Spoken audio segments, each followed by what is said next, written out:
ঈশ্বর উপলব্ধি বা আধ্যাত্মিক চেতনার মাধ্যমে মনের ভেতর বিশেষ এক সুখ বা শান্তি অনুভব হয়, তাকে সাধারণত পার্থিব সুখের চেয়ে অনেক গভীরের সুথান দেওয়া হয়।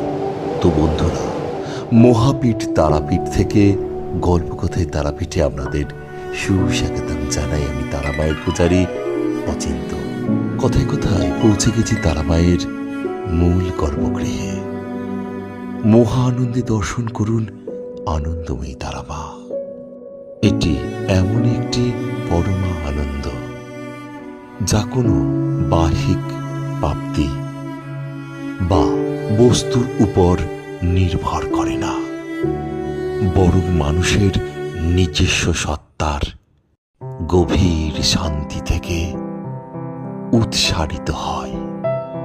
ঈশ্বরকে পেতে বা ঈশ্বরকে অনুভব করতে প্রথমেই মনকে শান্ত করতে হবে। অপ্রয়োজনীয় আশা এবং বস্তুগত লোভ মনের ভিতরে যন্ত্রণা সৃষ্টি করে। তাই চাহিদা সীমিত করলে মনে শান্তি মেলে। অন্যের উপকার বা নিঃস্বার্থভাবে কোনো কাজ করলে অহংকার কমে এবং মনের ভিতর এক ধরনের গভীর তৃপ্তি জন্ম নেয়। তো বন্ধুরা, গল্পকথায় তারাপীঠ আজ এই পর্যন্ত। গল্পকথায় তারাপীঠ আপনাদের কেমন লাগছে?